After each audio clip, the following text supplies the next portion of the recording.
Mason Aldridge, at 38, lived a life most could only fantasize about. As the visionary CEO of Axiom Innovations, a global leader in artificial intelligence and robotics, he had built his empire from nothing, brick by digital brick. His name was synonymous with cutting-edge technology and futuristic innovation, earning him coveted spots on the covers of elite business magazines.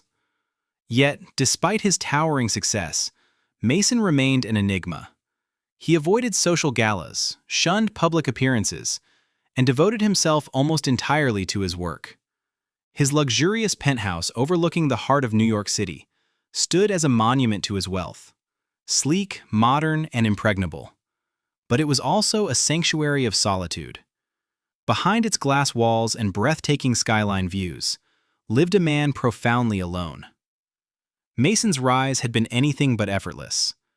Born into poverty, the eldest of 4 siblings, he grew up understanding struggle far too well. Even as a child, his fascination with technology burned brightly. At 14, he scavenged junkyards for spare parts, assembling rudimentary robots with a brilliance far beyond his years.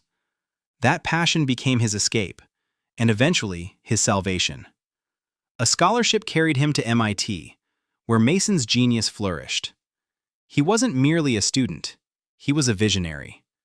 His projects left professors astonished, and whispers of his potential rippled through the tech industry long before he graduated. Yet, amid the triumphs, heartbreak found him. The woman he loved, his first love, Emily, left him for someone wealthier, shattering his belief in love and planting a vow deep within his soul.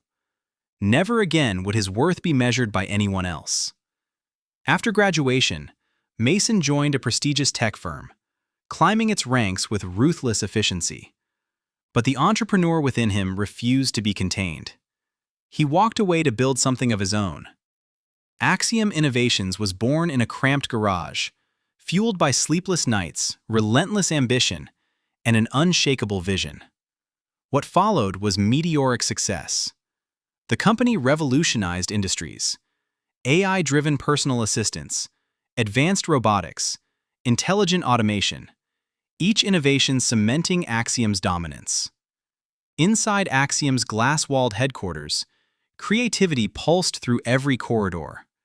The atmosphere crackled with focus and ambition, reflecting Mason's own intensity. Yet, while his professional world thrived, his personal life remained barren. His penthouse, though adorned with modern art and the latest technology, felt hollow. His days followed a rigid routine: early mornings, endless meetings, late nights, and silence. His only refuge lay in books, classic literature and science fiction that allowed him to escape realities he refused to confront. The one constant in his life was Maria, his loyal housekeeper. With a gentle, motherly presence, she had been with him since Axiom's earliest days. She cooked, cleaned, and quietly ensured his world remained in order. Though she sensed the loneliness he carried, she respected his boundaries, offering care without intrusion. Mason's reclusive nature only deepened his mystique. The media speculated endlessly about the billionaire bachelor, who had everything except love. But Mason had long decided that relationships were liabilities, distractions capable of unraveling everything he had built. That belief began to crack when Eduardo Mendoza, a powerful Spanish investor, expressed interest in partnering with Axiom. Eduardo was known not just for his business acumen, but for his deeply traditional values. For him, business was personal.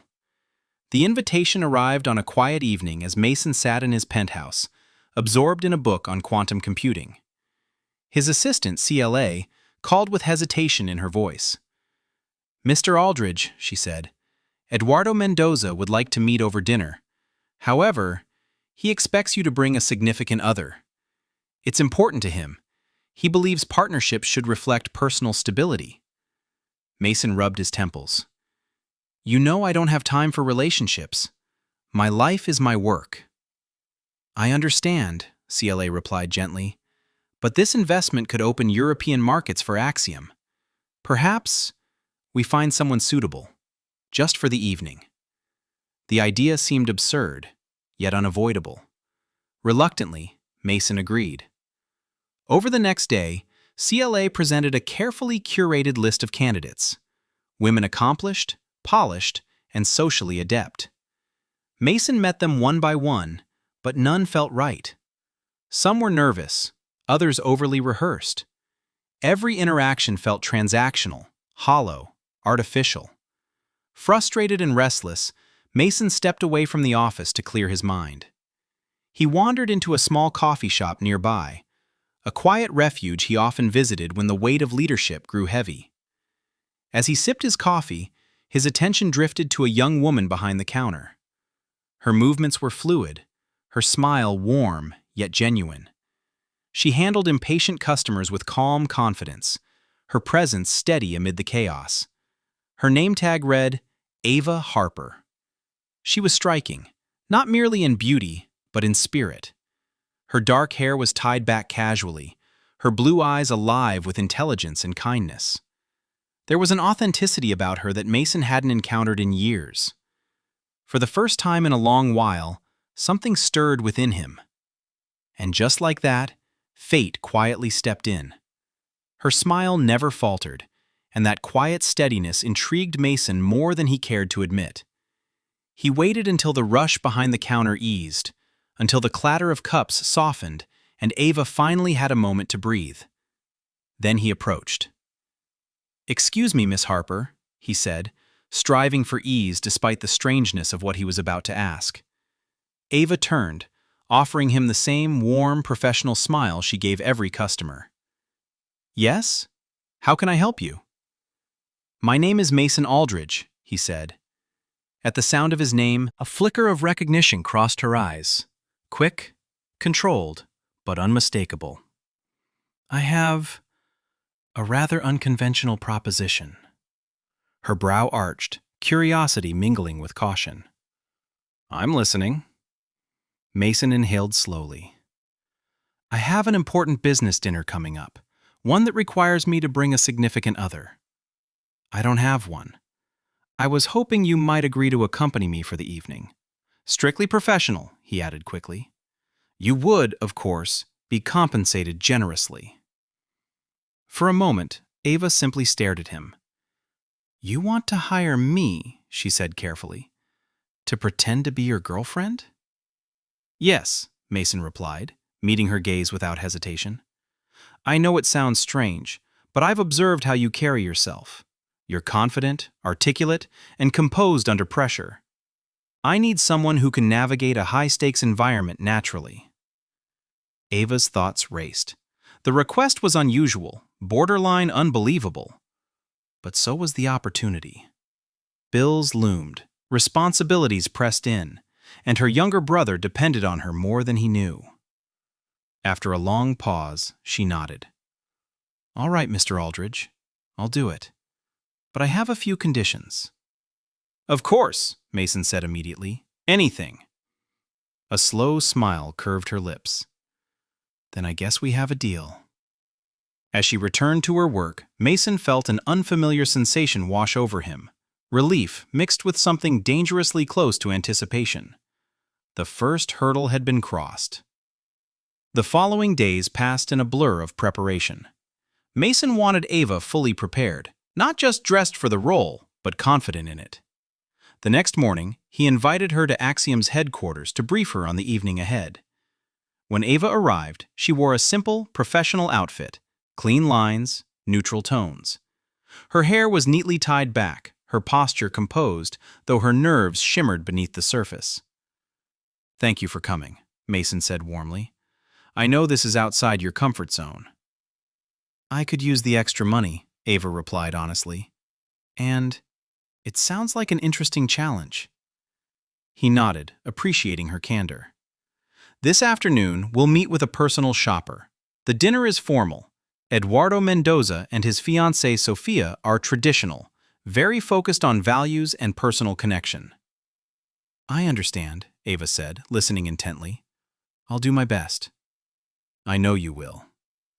That afternoon, they visited an exclusive boutique where Lauren, a seasoned stylist, took immediate control. Dresses were selected, rejected, reconsidered. Mason watched quietly, offering occasional input, but mostly observing as Ava transformed with each fitting.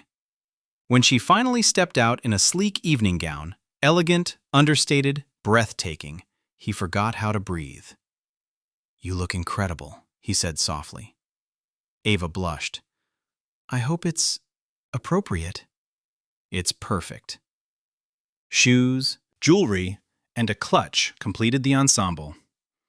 By the time they left, Ava stood taller, her confidence no longer borrowed, but earned. In the days that followed, preparation turned into conversation. Between briefings and rehearsals, they began to talk. Really talk. Ava shared fragments of her life, juggling multiple jobs, sacrificing dreams to care for her younger brother, refusing to let circumstances define her limits. Mason found himself listening more than speaking, admiring her resilience. In return, he revealed pieces of himself he rarely shared. His childhood, the heartbreak that hardened him, the vow he made to never need anyone again. One evening, as they reviewed dinner details, Ava looked up and asked softly, "Why did you choose me?" Mason paused, thoughtful. "Because when I watched you in that coffee shop, calm in chaos, kind without being fragile, I realized you connect with people effortlessly. That's something I lost along the way." Her smile this time was different, warmer, real. "Thank you for believing in me." The night of the dinner arrived faster than either expected. A stylist prepared Ava in Mason's penthouse, curling her hair and refining her makeup as Mason paced nearby, rehearsing conversations in his mind. When Ava finally emerged, transformed yet unmistakably herself, he stopped mid-step. She was radiant. "You look amazing," he managed. Ava smiled nervously. "I just hope I don't mess this up." "You won't," Mason said firmly. "You're already doing great." As they rode to the restaurant, anticipation hung thick in the air. This dinner could shape Axiom's future, but for the first time, Mason realized it might also reshape his own. The restaurant was exquisite. Intimate lighting, hushed elegance, flawless service. They arrived early and were led to a private dining room, the table set with quiet perfection. As they waited, Ava sensed Mason's tension. Without hesitation, she reached for his hand. "Relax," she whispered. "Everything will be fine." He exhaled slowly, grounding himself in her calm. "You're right." Moments later, the door opened. Eduardo Mendoza entered first, tall, commanding, his presence warm yet authoritative. At his side stood Sophia, poised and graceful. The evening had begun. Sophia, elegant and composed, greeted them with effortless warmth. "Mason, it's a pleasure to finally meet you in person," Eduardo said, clasping Mason's hand firmly. "The pleasure is mine, Eduardo. Thank you for this opportunity," Mason replied. Eduardo's gaze then shifted to Ava, curiosity softening his expression. "And this must be your lovely companion." "Yes," Mason said, placing a gentle hand at Ava's back. "This is Ava Harper."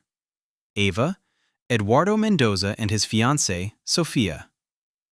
"A pleasure to meet you both," Ava said gracefully, meeting their eyes with a calm confidence. Sophia smiled. Instantly. "I've heard so much about Axiom Innovations. What you've built is truly impressive." "Thank you," Mason replied, feeling the tension he'd carried all evening slowly ease. "We're very proud of our work." As dinner unfolded, conversation flowed effortlessly.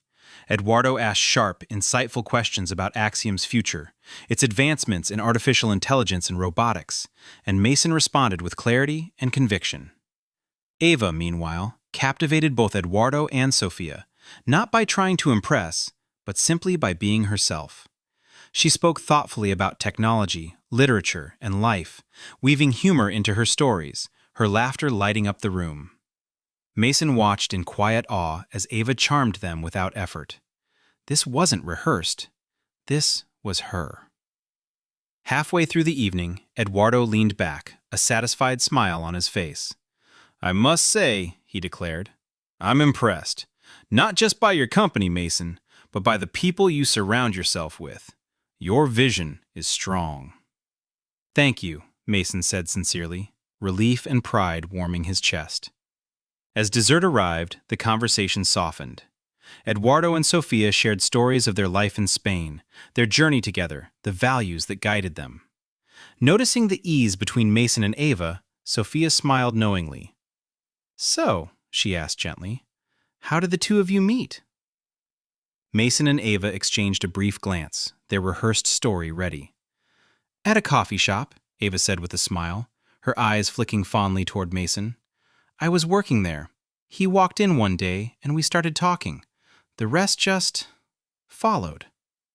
Sophia clasped her hands. "How lovely. It sounds like fate." Eduardo nodded. "Rare, especially in our line of work." By the end of the evening, Eduardo stood, decision clear in his eyes. "Mason, I'd like to move forward with this collaboration. I believe our companies can accomplish great things together." Mason's heart soared. "That's wonderful news. I'm excited about what we can build." As they parted, Eduardo pulled Mason aside. "You've chosen wisely. Ava is remarkable." "So I've learned," Mason replied honestly.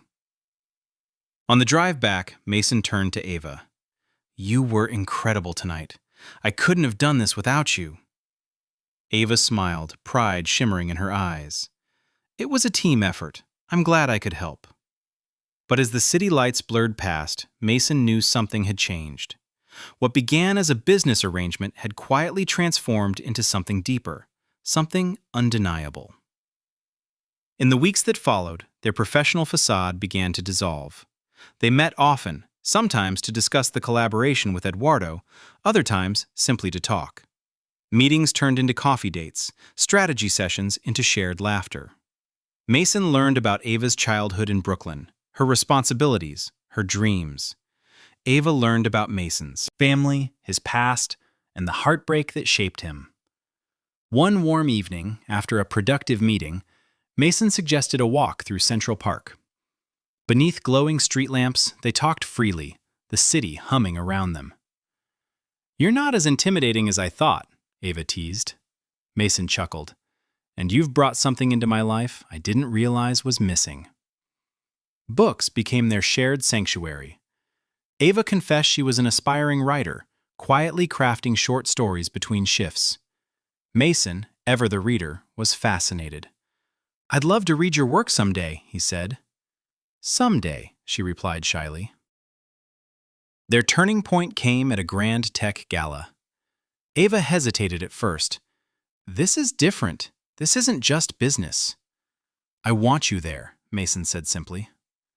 That night, Ava arrived in a midnight blue gown, radiant beyond words. As they entered the ballroom, Mason felt something he'd never felt before: pride mixed with belonging. During a slow dance, Mason finally spoke the truth he could no longer contain. "This started as an arrangement, but it's become so much more. I care about you, deeply." Ava's eyes glistened. "I feel the same. You believed in me when no one else did." Their kiss was soft, certain, transformative. Love followed naturally. Ava pursued writing seriously, encouraged by Mason's unwavering support. Mason, in turn, found balance, his ambition no longer lonely. His penthouse transformed from a fortress into a home. One evening, over dinner, Ava hesitated. "I want to take a writing workshop. It's expensive." Mason smiled. "It's an investment in you." Tears shone in her eyes. The proposal came quietly, beautifully. At their favorite restaurant, beneath candlelight and city stars, Mason took Ava's hand. "You've given my life meaning. Will you marry me?" "Yes," she whispered through tears. "1,000 times yes." Their wedding was intimate, their honeymoon literary and magical. Their life together, balanced, purposeful, full. Axiom Innovations soared. Ava published her first book, dedicating it to Mason. Their daughter, Lily, arrived like a miracle. And Mason Aldridge, once defined by solitude, found his greatest achievement not in innovation, but in love.